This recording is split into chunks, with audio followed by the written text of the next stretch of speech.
Ah, olha, você está bebendo 8, você está bebendo 10, você está bebendo 15 doses. Isso não é o ponto. Porque se você reclamar do exagero, você está presumindo implicitamente que beber um pouco está tudo bem. Uma das poucas coisas que o alcoolista tem muito real, tem uma dificuldade muito grande realmente de controlar, que dá pra gente até às vezes considerar que, poxa, isso aí talvez nem está sob controle dele. É quando ele perde o controle de beber.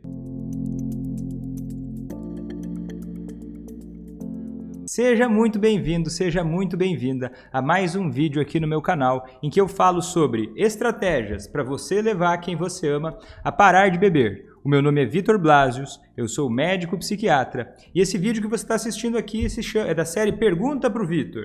É um vídeo em que eu faço transmissões ao vivo para minha audiência nas redes sociais, das minhas redes sociais, do Instagram, Facebook e YouTube, e respondo perguntas ao vivo da minha audiência.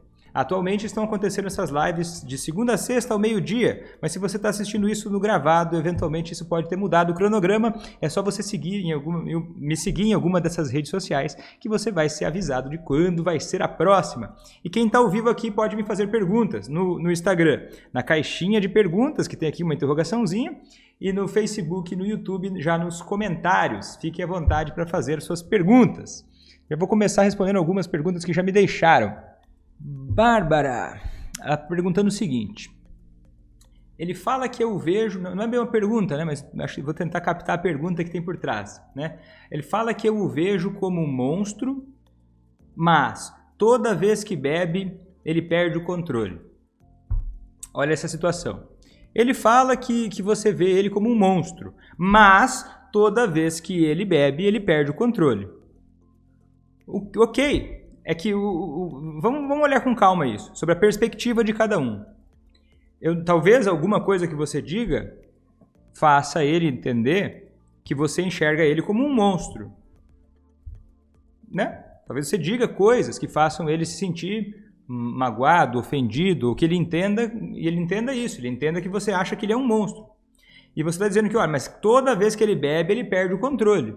Isso é diferente de ser um monstro, Então, veja como é importante a clareza na comunicação, Talvez você esteja falando coisas que sejam ofensivas para ele, ou que façam ele se sentir mal, a partir de algo que te incomoda, Você vê algo que te incomoda no comportamento dele, por exemplo, quando ele bebe e perde o controle, e talvez a forma com a qual vocês estão se comunicando esteja prejudicando os dois, Porque a sua mensagem não chega como deveria, e ele também acaba não modificando esse comportamento, não melhorando a relação através da conversa. Então, certamente existe um grande problema na forma que vocês conversam um com o outro.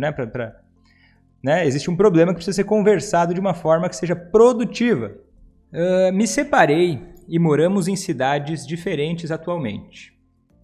Aí eu acho que é uma pergunta, Ela está dizendo, consigo aplicar as estratégias mesmo de longe? Eu não sei se está afirmando ou se está perguntando, mas tem gente que tem essa dúvida. Consegue. Tem várias pessoas que aplicam de longe.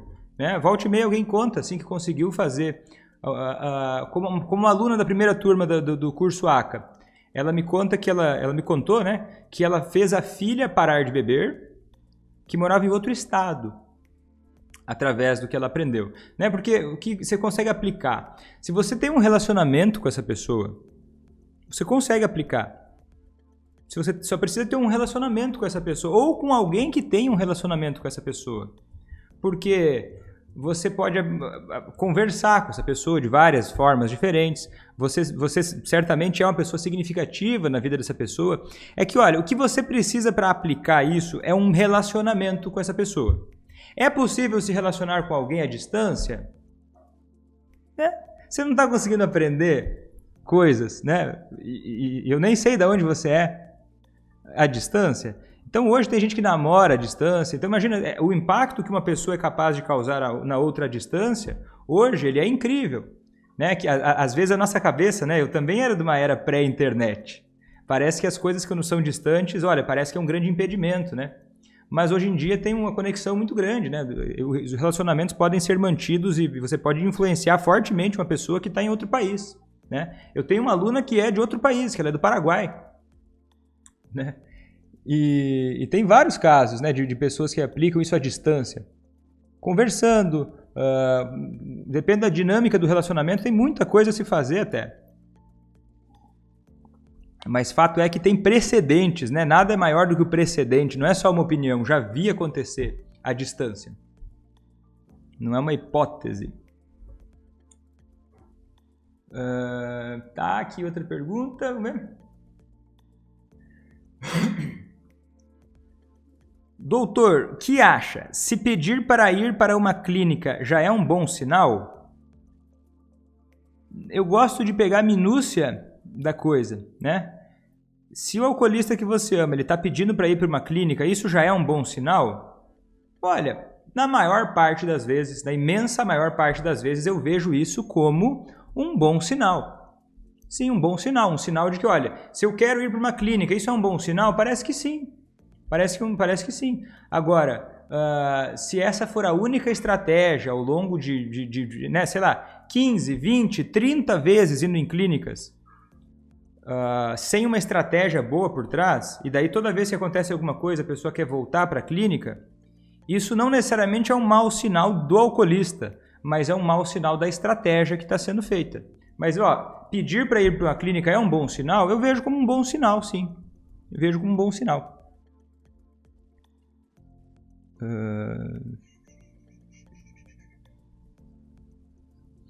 Doutor Vitor, eu não tenho o Telegram, mas me responde uma coisa, só pelo e-mail dá para participar da Semana ACA?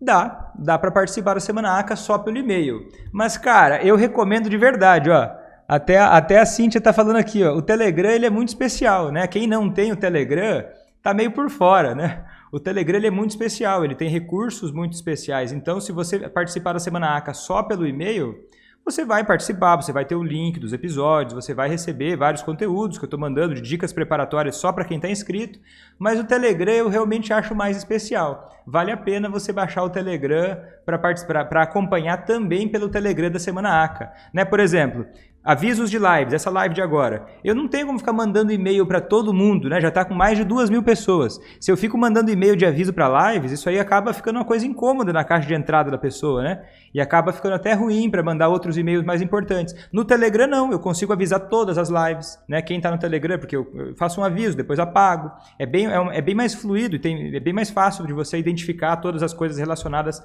à Semana ACA no Telegram. No e-mail, às vezes eu mandei um e-mail semana passada com o guia prático, por exemplo. Eu mandei para os inscritos da Semana ACA um guia prático especial, orientando tudo sobre o funcionamento da Semana ACA, com os links, uma coisa bem especial, assim. Eu mandei esse e-mail na semana passada. Aí tem gente que se inscreveu, sei lá, de quinta-feira para cá, não recebeu o guia prático ainda por e-mail, porque, né, eu vou esperar mais uns dias para mandar por e-mail novamente. Agora, quem está no Telegram já está lá, consegue acessar, porque quando você entra no canal do Telegram, você acessa tudo que já foi falado, tudo que já foi enviado. O guia prático, eu estou mandando segredos especiais, né, vídeos especiais só para quem está inscrito. No Telegram é só você olhar rapidinho lá. Então eu recomendo fortemente que você participe, né? Eu acho que é um ganho a mais para você. Ó, a Miro falando, no meu caso também é esse, eu e meu filho moramos em estados diferentes. E aí dá para morar em estados diferentes. É o caso da minha aluna da primeira turma também, eram estados diferentes. Era São Paulo e Belo Horizonte. O que responder quando ele diz que beber faz ele feliz? Sabe o que você pode dizer? Pega a sacada aqui, sabe o que você pode dizer? Eu entendi, você sente que beber te faz feliz. Mas, Vitor, eu vou falar uma coisa dessas? Vai, por que não? Por que não vai dizer? Ele disse, beber me faz feliz. Eu entendo, você acha que beber te faz feliz, tá ok? Eu não vou ficar convencendo ele, você não vai ficar convencendo ele, tentando implorar para ele, não, reconheça que beber não te faz feliz. Não, eu reconheço que você acha que beber te faz feliz. Eu reconheço que esse é o ponto de vista seu. Eu reconheço que nesse momento você entende assim as coisas. Tudo bem você achar isso. Tudo bem você dizer isso. Que você acha que beber te faz feliz. E eu vou te falar. Eu entendo que beber tem um certo prazer. Tem um certo prazer. Beber é prazeroso para você. Beber. Muitas vezes quando você bebeu, você teve momentos felizes com isso. Você teve momentos alegres. Isso não invalida. Você não precisa falar. Mas isso não invalida nada do resto. Essa é a armadilha. Ele diz, beber me faz feliz. O que ele está dizendo? Ele está dizendo que, olha, beber já me deixou alegre, já me trouxe algum prazer imediato. E está tudo bem você dizer isso. Você não precisa deixar de ter prazer imediato com álcool para parar de beber. E você não precisa convencer ele que, olha, beber é uma droga. Porque não, ele sabe que beber tem certos prazeres. A questão final, e é o que ele vai resistir para enxergar, e aí que vale a pena a estratégia, é que beber, no final das contas, não vale a pena.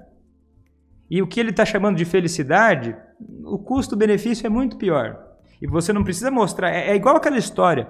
Se tem um bebezinho, né, uma criancinha com um pirulito na boca, né? Fala assim, eu adoro esse pirulito é muito bom.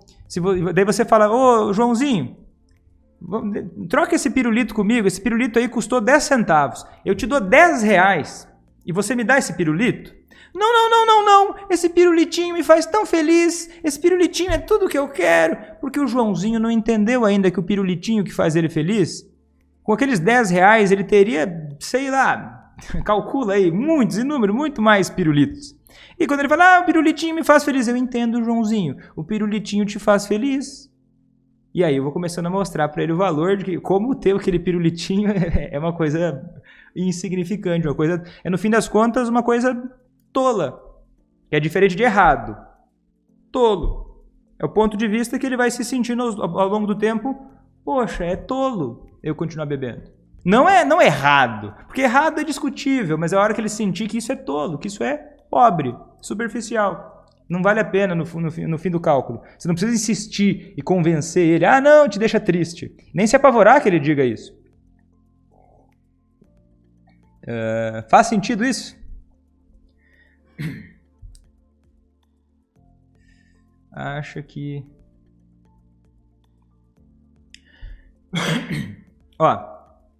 Vera. Oi, Heloísa. Tudo bem? Vera, seguinte, acha que se ficar reclamando sobre a quantidade de bebida vai dar motivo para beber mais? Eu acho que sim. Eu acho que sim, tá? Uma resposta direta, tá, Vera? Se você ficar reclamando sobre o quanto essa pessoa bebe, olha, você está bebendo 8, você está bebendo 10, você está bebendo 15 doses. Porque esse, Vera, não é o ponto. Isso não é o ponto. Porque se você reclamar do exagero, você está presumindo implicitamente que beber um pouco está tudo bem.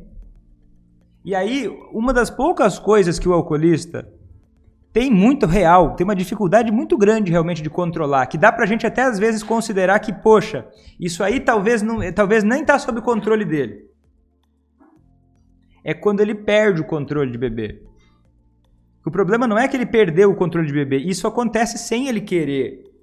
Se ele pudesse escolher, ele controlaria o tanto que bebe. O problema é que às vezes ele perde o controle. Então, se você reclamar do exagero, você está reclamando da coisa errada. E você nem precisa reclamar, tá? Até troca essa pergunta, essa palavra de reclamar por dar um feedback no máximo sobre a sua opinião. Né? Porque no fim das contas é isso, tô reclamando. Tô dizendo, olha, eu acho que você bebe demais. Não precisa entrar nessa. Olha, eu me sinto mais confortável de estar com você quando você não bebe. Eu tenho medo das consequências que o álcool pode trazer. Você não tem nesse momento.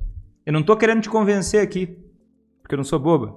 Porque eu sei que tem formas muito melhores de fazer você mudar de opinião, mas isso é um papo para outra hora. Tá entendendo? Então não fica reclamando sobre a quantidade da bebida. Confia. Né? Confia. E o problema é, olha, eu me sinto mais confortável estando com você sóbrio, eu não vou beber com você, nesse momento você não enxerga que é um exagero, entendi, você acha que tem controle, você não vê problema nenhum, muitas vezes você acha que até te deixa feliz, você pensa assim. Que na hora que você reflete o que ele está dizendo, é o que ele está me dizendo, é o que você está me dizendo, não é a minha opinião e eu não preciso obrigar você a ter a minha opinião imediatamente. Então, isso já abaixa bastante a guarda e permite ter diálogos mais construtivos do que esses debates cansativos, né? Tão cansativo ficar discutindo, é muito, é pouco, você não acha? Você concorda comigo? Você acha? Quem acha cansativo esse debate, é muito, é pouco, coloca aqui eu, para eu saber se você também acha. Não precisa disso.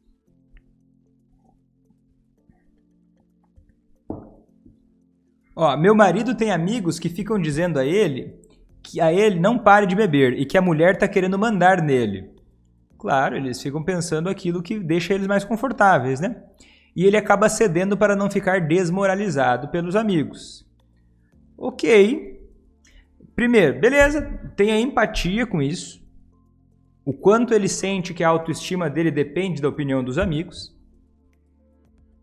O quanto ele sente que a autoestima dele depende da opinião dos amigos.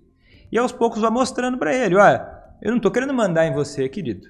Não estou querendo mandar em você, querida. Não é esse o ponto. Só que eu tenho expectativas para a minha vida que estão alinhadas com vários objetivos. E que até onde eu sei você também tem esses objetivos. Será que vai dar para chegar lá desse jeito? E daí você vai vendo as expectativas que você tem no cotidiano, que não vão encaixar com o álcool. E vai chegar aos poucos, porque você não está brigando, não está discutindo, não está forçando, vai chegar aos poucos para ele perceber que não é você mandando nele, é ele sendo ingênuo perante a vida. E ele vai vendo ao longo do tempo. Isso é bem comum, tá? Conforme, né, o alcoolista começa a perceber que, olha, a vida dele é uma droga desse jeito, que é sempre a mesma coisa, e que o mundo vai evoluindo e ele fica lá atrás. E você não está humilhando ele, inferiorizando ele. Você está só sutilmente, olha, vem, vamos junto, vamos junto. Você está ficando para trás, né? Você está sentindo, está ficando para trás, vamos junto, estou te convidando para ter uma vida melhor. Mas se você não vier, né? Você está achando que está tudo bem viver do jeito que você está vivendo. São expectativas, né, sobre a vida. E aí parou de ser uma argumentação entre você e ele, mas sim expectativas perante a própria vida, os objetivos que cada um tem, os valores vão ficando mais claros, porque muitas vezes essa pressão que ele sofre não é uma pressão que ele reflete sobre isso, porque se ele refletisse, ele ia começar a perceber que no fim das contas, olha, você não precisa dizer isso para ele assim, mas você pode sutilmente, olha, manter essa postura de que no fim das contas, ele fazer isso é ele obedecendo os amigos, né? Das duas formas ele está sendo escravo de alguém, né?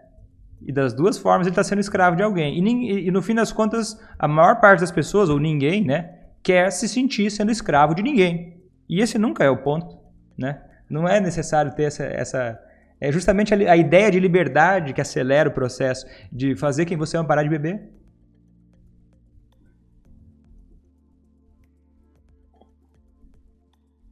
Doutor, me fala uma forma de não responder os xingamentos, pois não consigo ficar calada.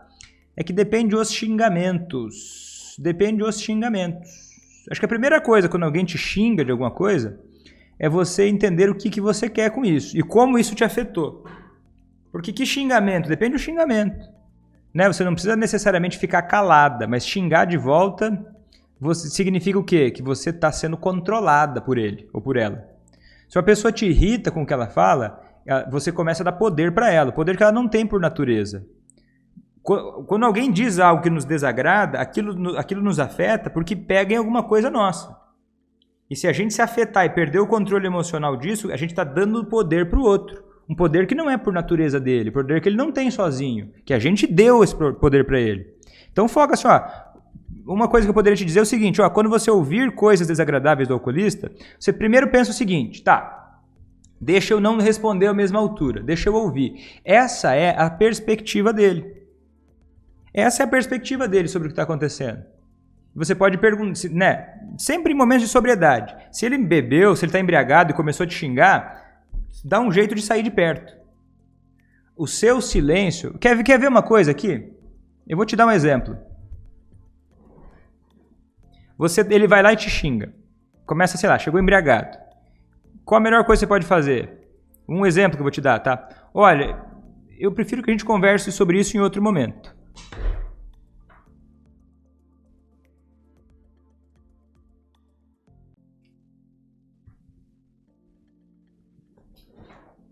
E sai do raio de ação.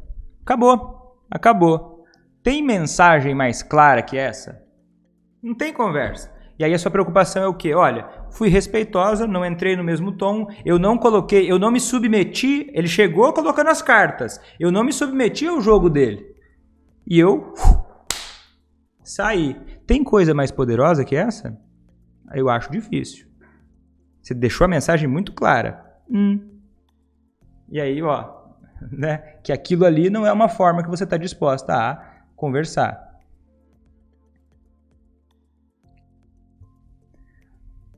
Mais uma pergunta, vamos lá. O que acharam dessa? Vitor, mas eu não consigo sair de perto dele. Dá um jeito, dá um jeito. Se você pensar, você acha um jeito. Se ele tá embriagado e começa a te xingar, dá um jeito.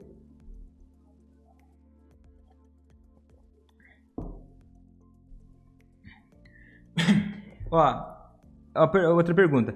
Ó, esses que sofrem muito com a bebida, que o organismo não aceita a bebida, tem mais chance de parar?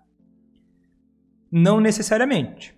Não é esse o fator que mais vai fazer. O organismo já não aceita mais a bebida. Isso tem mais chance de parar? Não necessariamente, tá? Não necessariamente. E outra coisa que eu prefiro pensar, sabe, Helenice, é o seguinte. Eu acho que poucas vezes vale a pena se preocupar com elementos que não estão sob o seu controle. Se a bebida faz bem ou não para o organismo dele, primeiro que não faz tanta diferença nas chances se ele vai parar de beber ou não, porque são outros elementos que vão fazer mais diferença, né? Agora, eu acho mais interessante você se preocupar sempre naquilo que está sob o seu controle. Tem muita coisa que está sob o seu controle. Essa não está. Então, eu acho que não vale nem a pena você passar tempo pensando sobre isso. Entende? Aquilo não está no seu controle. Se faz bem ou não para ele. Então, não gasta a sua energia com isso. Né?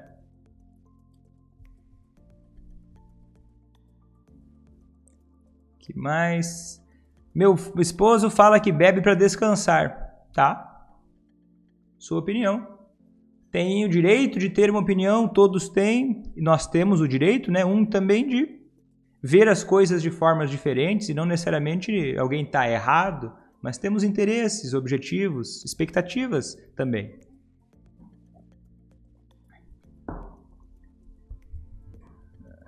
Ó, de novo, olha aqui, ó. Os amigos chamam ele para beber, os amigos chamam ele para beber.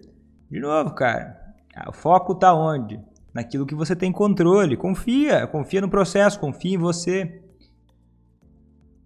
Todo alcoolista que parou de beber, ou quase todo alcoolista que parou de beber, tinha um monte de amigo que chamava ele para beber. Tinha. Isso não é impedimento.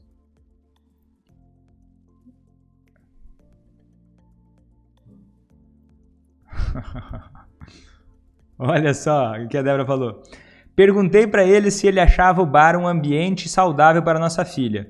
Ele disse que não. Então, disse que gostaria que nossa casa não virasse um bar. Ele ficou pensativo. Ok. Só que sabe qual? Ó, Débora, bom começo, mas olha só, deixa eu te dar colocar um pouquinho mais de adubo nessa tua frase. Se você vai fazer um combinado, eu gostaria que a nossa casa não virasse um bar. Ele ficou pensativo. Não para por aí. Se deu abertura para conversar, ele abriu uma janela de oportunidade para conversar sobre não transformar a casa num bar. Pergunte, qual a sua opinião? O que você acha sobre nossa casa não virar um bar? Aí você vai poder saber o que ele realmente pensou. Qual a sua opinião? O que você acha? Aí talvez ele diga para você, não, verdade, eu não quero que a minha casa vire um bar porque isso não seria um problema, não seria um exemplo bom para minha filha, eu não quero que isso aconteça. Beleza? Não para por aí. Aí, tá, entendi, interessante. Então a gente concorda que a nossa casa não deva ser um bar porque isso não seria interessante para nossa filha. Legal, interessante. Eu acho que realmente eu concordo, isso é muito importante. O que seria a casa ser um bar, na sua opinião? Porque se você não definir com ele, se vocês vão combinar que a casa não vai ser um bar, não adianta você combinar isso sem clareza. A falta de clareza sempre custa um imposto muito alto. Porque você pode dizer que a casa é um bar na medida em que tem um monte de gente bebendo e comendo tira-gosto. Ou é um bar só se tem cachaça, se tem cerveja não é um bar. Então, clareza no combinado. Elementos observáveis. Algo que você, quando for falar sobre isso, né, se tiver tendo essa abertura que você está mostrando que talvez tenha, você vai combinar algo que possa ser captado por uma câmera. Câmera não capta uma opinião. Câmera não capta uma intenção. Câmera não capta um sentimento. Mas agora, a câmera capta se tem álcool, né? Se tem uma bebida alcoólica, né? Se tem uma cerveja. Uma câmera capta se não tem, se tem suco, se tem o quê. Então, o combinado tem que ser claro, como algo captável por uma câmera. Porque daí a gente está falando de comportamentos. Quais são os critérios que transformariam a casa num bar ou não? E aí você está começando a fazer o quê? Você está alavancando uma motivação que ele já tem, que é dar um bom exemplo para a filha, e só esclarecendo como chegar nesse objetivo que ele já tem, de dar um bom exemplo para a filha no par. Tá entendendo? Você não está convencendo ele de nada. Você está conversando com ele sobre um objetivo em comum que vocês têm. Tá percebendo o raciocínio por trás disso? E com clareza. E aí você vai poder, olha, a gente combinou isso, então vamos combinar isso? Isso é importante para você? Porque eu quero saber. Eu não quero só que você fique pensativo e eu tenha que pensar em todos os detalhes. Né? Eu quero saber da sua opinião, como é que a gente poderia juntos construir esse ambiente em casa que não fosse um bar, que fosse um exemplo para nossa filha? Focando no positivo. O que a gente está falando? De como a gente pode contribuir juntos para transformar esse ambiente em algo que nós nos orgulhemos. Né? Sacou? Faz sentido isso? A Cida está falando, ai Cida, eu erro muito. Cida, errar muito? Errar muito significa, sabe o que, Cida? Que você está tentando. Sabe a única forma de não errar? Tem duas formas de não errar, ou de achar que não está errando. A primeira delas é não fazer nada. Se você não fizer nada, você pode considerar que você não errou. Que nem isso foge, né? Até isso pode ser um erro. Ou você não tentar acertar, né? Então, se você está errando, você está indo pelo caminho certo. Porque sempre que você reconhece um problema, você tem uma solução. Sempre que tem um problema, tem uma solução. Então, o pior que pode acontecer é você estar tendo uma vida ruim e dizendo, não, isso é assim mesmo. Então, quando eu erro, cada vez que você erra, enxerga que, olha, se eu errei é porque existe um acerto. E esse acerto, quando eu entender como eu consegui fazer isso é o meu poder. Então, cada vez que você erra, você percebe que isso é uma oportunidade de crescer e de conseguir uma vida melhor.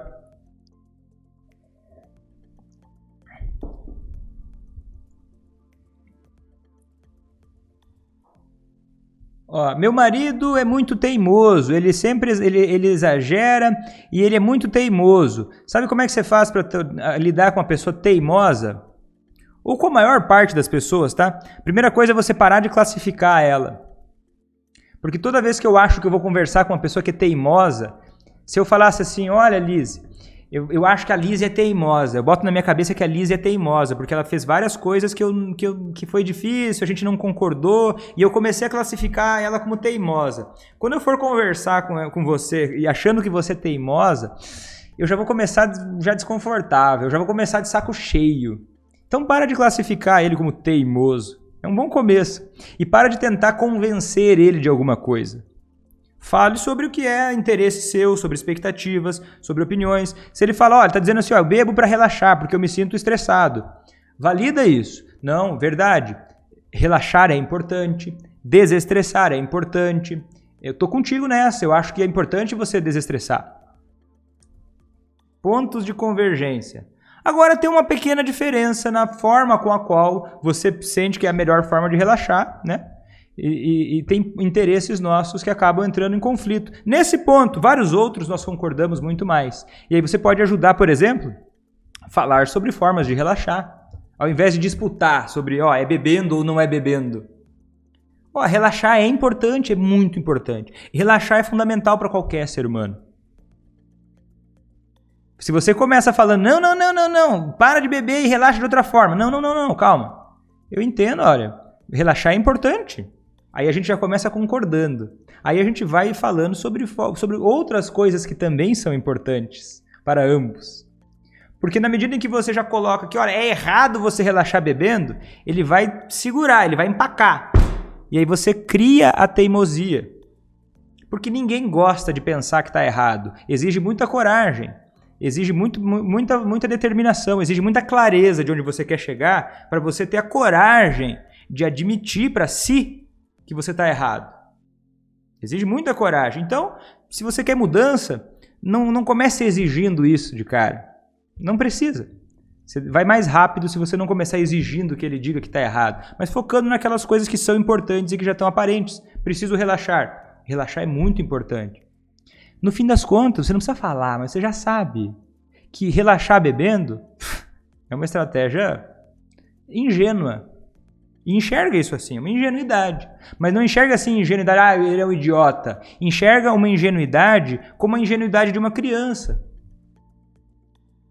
Né? Não enxerga ele como um grandão, olha, maldoso, olha que estúpido. Não, enxerga ele como a ingenuidade de uma criança. Ele acha que assim é uma forma boa de desestressar. A criança, às vezes, ela, por ingenuidade, ela toma várias atitudes tentando fazer certo, mas que acabam trazendo outras coisas muito piores, que desequilibram a vida. Né? Que, no fim das contas, trazem mais infelicidade. Certo? Que mais?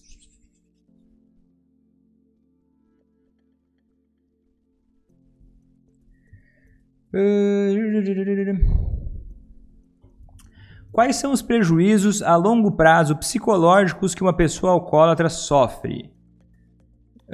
Tá, eu não sei se é isso que você quer saber.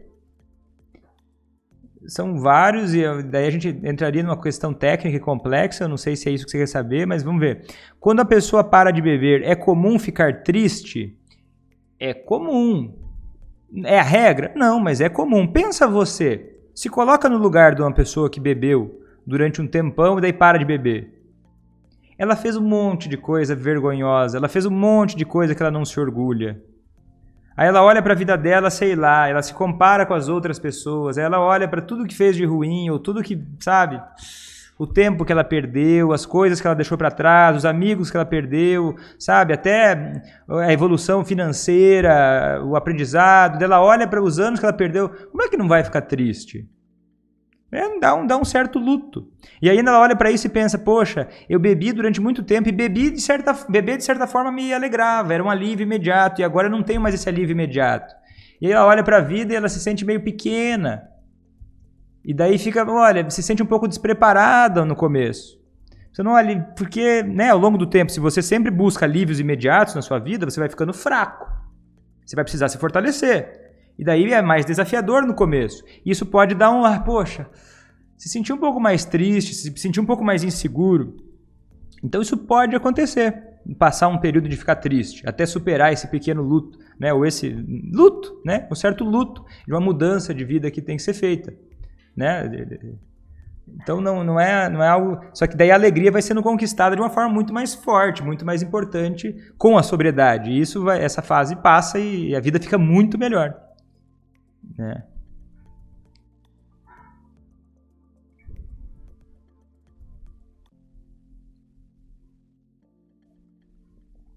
Meu marido sempre vai na casa da minha irmã, bebe e acaba ofendendo as pessoas. Comecei a não deixar mais ele vir comigo. Ele fica muito chateado de não ir. Devo continuar não deixando ele ir? Não sei, Tânia, não sei. Não sei, teria que pensar um pouco mais sobre isso. Porque olha só meu raciocínio. Ele vai na festa com a sua irmã, na casa da sua irmã, e ele acaba ofendendo as pessoas. Aí você vai proibir ele de ir? Sei, por que é você que tem que proibir ele de ir e não as pessoas, não a sua irmã, não os outros? Entende? Será? Eu fico pensando, será? Eu não tenho a resposta exata. Teria que pensar melhor, mas uma hipótese seria, olha, poderia não deixar ele ir, mas será que não é as pessoas que não deveriam deixar ele ir? Ou será que não seria o caso de... Né, tem que pensar melhor isso. Tem que pensar, não tenho certeza da melhor... Ele fica chateado de não vir comigo. Pode ser que você consiga combinar de, olha, vai, mas você não bebe, se você beber eu vou embora. É uma hipótese. Eu acho que tem que pensar algumas hipóteses que tornem para ele mais claro de que se ele beber, ele está ferrado, mas ele é muito bem-vindo se ele não beber. Por exemplo, poderia tentar, uma ideia, tá? Uma ideia. Tem que ter ideias, não é uma regra geral, mas tem que ter ideias considerando os reforçadores do comportamento. E é por isso que no curso ACA, as alunas fazem um mapa da sobriedade, para ter ideias de como reforçar o lobo da sobriedade, o lobo do alcoolismo, e ter hipóteses e aplicar essas hipóteses e testar na prática, né? Então, uma hipótese que eu daria, Tânia, observando assim por cima, seria uma ideia. Uma ideia é não convidar ele, mas teria que ver os prós e contras disso. Eu colocaria isso no mapa da sobriedade para ver os prós e contras. Mas eu também pensaria na ideia de conversar com ele sobre o quanto você se sentiria mais segura e feliz de estar com ele nessa festa se ele não bebesse, sendo clara, sem julgar e sem criticar. E caso ele decidisse beber, ir embora da festa, deixar ele lá, Se as pessoas quiserem mandar embora da festa, mandem, se você não vai ficar lá. Seria uma hipótese, uma ideia, para ver como é que as coisas iriam. E testar, né? Fazer alguns testes, ver como ele ia reagir, como é que seria a continuidade. Porque a ideia, sabe, Tânia, a ideia é a seguinte, é você entender, e é isso que eu ensino para minhas alunas, né? É entender o contexto, entender os conceitos, né? Você conseguir mapear aquilo que reforça a sobriedade, aquilo que reforça o alcoolismo e como não causar resistência no meio do caminho. E aí você vai aplicando alguns testes, você vai aplicando algumas hipóteses baseadas no que você está aprendendo. E aí você vai sempre saber se está indo pelo lado certo ou não. E o lado certo é sempre, é relativamente simples, né? Pode ser, no contexto, quando você está começando a aprender, pode ser um pouco mais complicado por estar aprendendo uma habilidade nova. Mas a ideia é você estar sempre deixando ele sofrer consequências negativas, reforçando a sobriedade, não disputando pela razão, e avaliando o que ele poderia querer ganhar por ficar sóbrio. E recompensar atitudes sóbrias. E não recompensar atitudes que ele tomou ou consequências negativas que ele teve por ter bebido. Né? Isso é um problema dele. Né? Se ele causou, ele foi desagradável com as pessoas lá, tomara que as pessoas comecem a não tolerar mais ele. Né? Mas daí é um problema dele com as pessoas, necessariamente. Você não precisa esconder isso. Porque senão acontece o quê? Você começa a ter todo esse trabalho lá e o problema é ele que está causando com as pessoas. Né? É ele. Ele é uma coisa, você é outra. Você pode até conversar com a sua irmã e falar, olha, minha irmã, se você não aceitar o meu esposo aqui porque ele é desagradável, eu entendo. Né? Porque daqui a pouco podem começar a achar que você não tem nada a ver com isso. Você não está assinando embaixo de tudo que ele faz.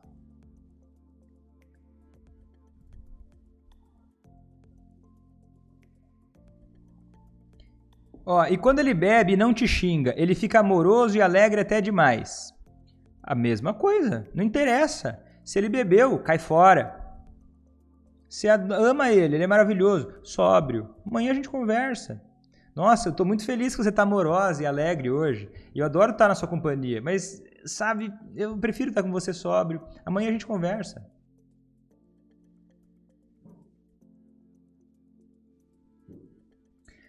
Parabéns, doutor, por ajudar a família que está se destruindo por causa do alcoolismo.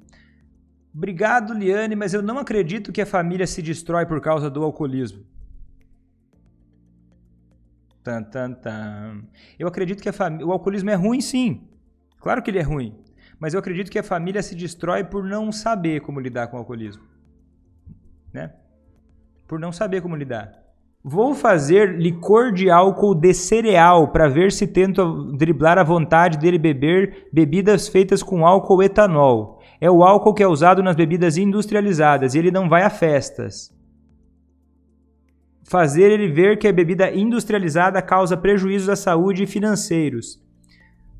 Tá, vamos começar do começo, Ruth. O álcool que a gente está falando é sempre etanol. Não interessa se ele vende cereais, não interessa se ele vende cerveja, não interessa se ele vende álcool de cachaça, não interessa se ele vende industrializado ou feito.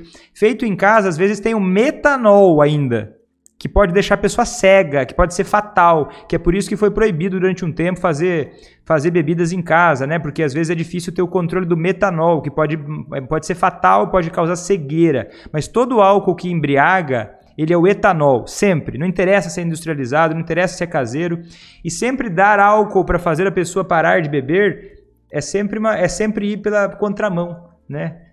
Nunca vai conseguir fazer alguém parar de beber dando álcool, tá? Qualquer que seja, porque sempre é o etanol, sempre é o etanol. Então, o álcool que embriaga, quando a gente fala álcool, a gente poderia falar etanol, sempre, tá? Etanol, é só o etanol. Não interessa se faz em casa, não interessa se faz com trigo, não interessa, é etanol. É o etanol que faz esse estímulo cerebral, sempre, não interessa de onde ele veio. Tá? Quando é outro álcool, aí ele pode ser até fatal, muito pior ainda. Não interessa ser industrializado, o álcool caseiro é mais seguro, coisa nenhuma, coisa nenhuma. Industrializado, isso aí vale para comida, né? Comida não industrializada é mais... Só que álcool não é alimento. Álcool não é alimento. Né? Isso é bem velho. Esse é um mito que eu achei que eu nunca fosse ver. Álcool não é alimento. Né?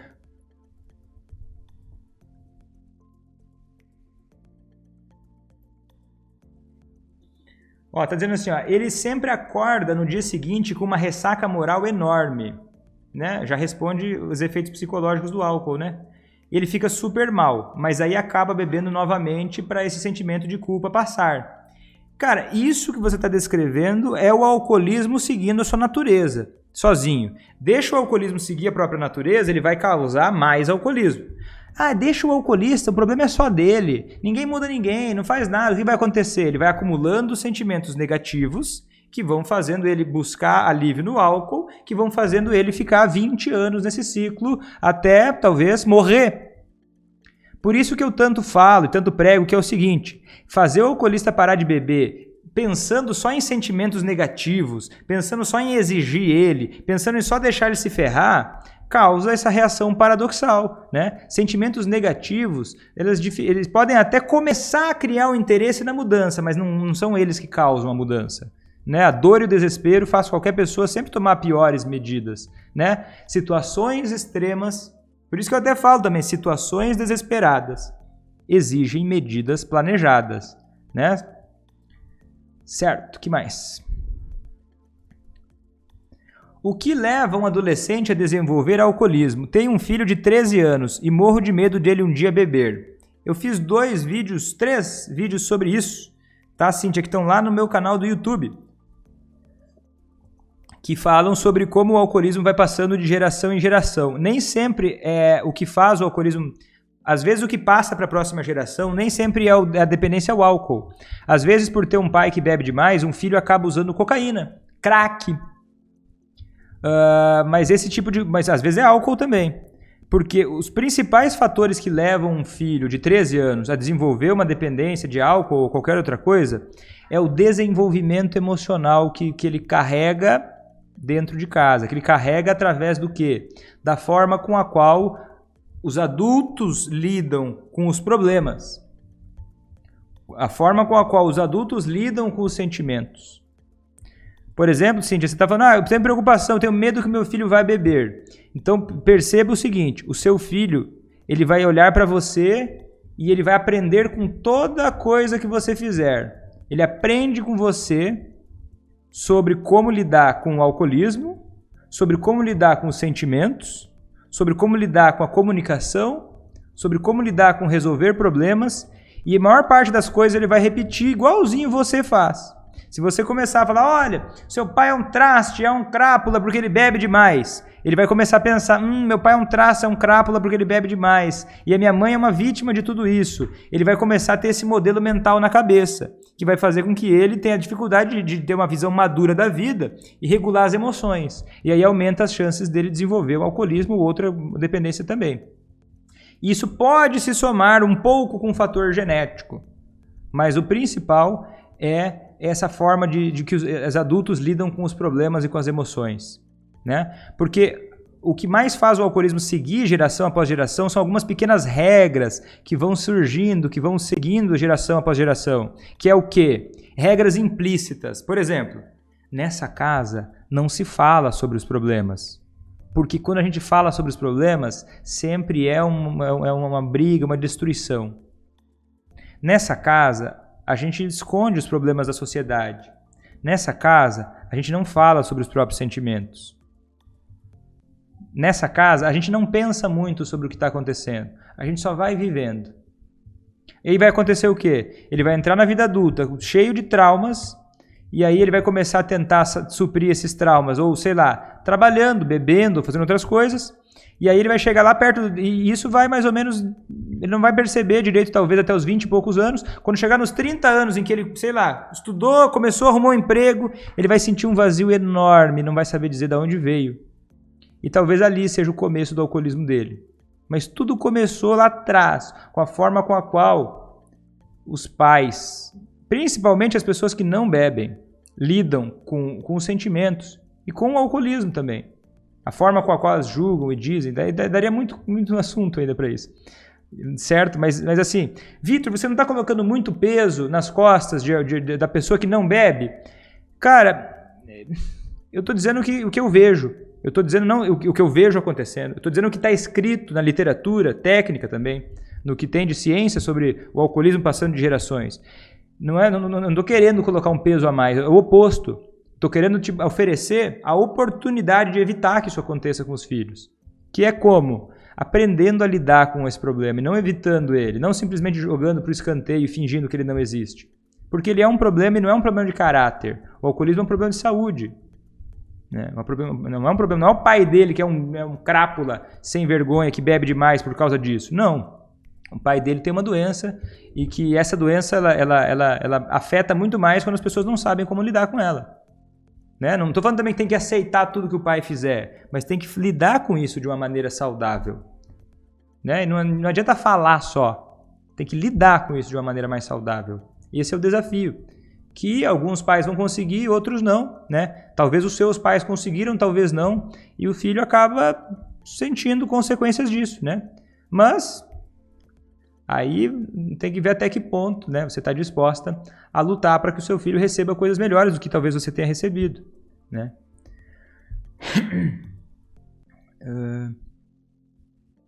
Vai se repetindo. Mas não é por conta simplesmente de ter visto o pai bebendo. É por conta de toda uma dinâmica emocional que se cria na casa. Meu esposo passou a infância dele vendo o pai dele beber e maltratar a família por conta do álcool. Então imagina como é que é a sensação emocional que ele tem. Como ele sente o ambiente, assim, a dificuldade que vai ser para ele sentir que ele está seguro. Que está tudo bem ele lidar com as emoções dele. Que o mundo não é hostil. Que ele pode confiar nas outras pessoas. Que ele pode pedir ajuda se necessário. A tendência é ele ter o quê? Uma pessoa que viveu num lar tão difícil, assim, né, que o pai maltratava a família, ninguém reagia, é ele entender que, nossa, o mundo é muito cruel, o mundo é horroroso e eu estou desamparado. E um adulto que tem essa sensação, ele vai tender a tentar aliviar isso de formas inadequadas, disfuncionais. Né? E vai repetir. Isso vai repetir geração após geração. Se não tiver um indivíduo nesse meio que quebra esse ciclo. Se não tiver um indivíduo nesse meio que olha, não, porque o alcoolismo ele faz parecer tudo muito normal. Tudo muito normal. E a reação a isso, inversa, não é brigar e discutir. A reação inversa a isso é ser maduro perante a isso. E pode ser desafiador, mas vale muito a pena. Porque daí você consegue, quebrando esse ciclo, nessa geração, você quebra para várias outras também. É um ciclo, cara, de lidar com os sentimentos. A Vera está dizendo que acha que o filho pode seguir o exemplo do pai, como também pode não querer ser igual. Né? Pode ser, mas é que essa é a visão superficial da parada, Vera, mas é que tem mais que isso. Ele não é o exemplo só do pai, é porque o exemplo do pai ele não é nada. O que acontece não é nada. Os fatos que acontecem, eles não têm significado nenhum.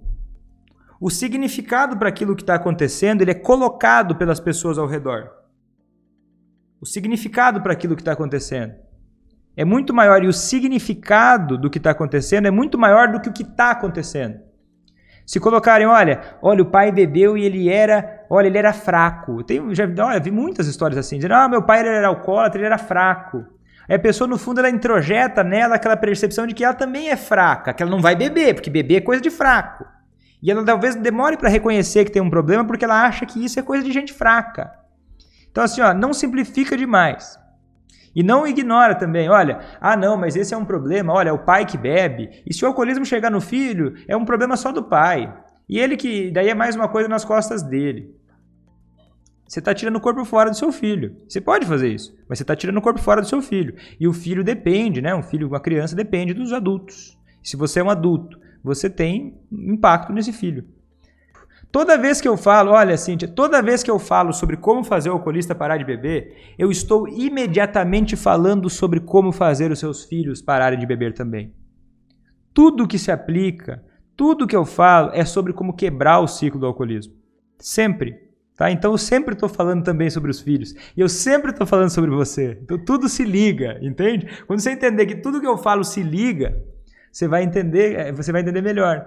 Sabe? Não é separado uma coisa da outra. Então até a próxima e tchau!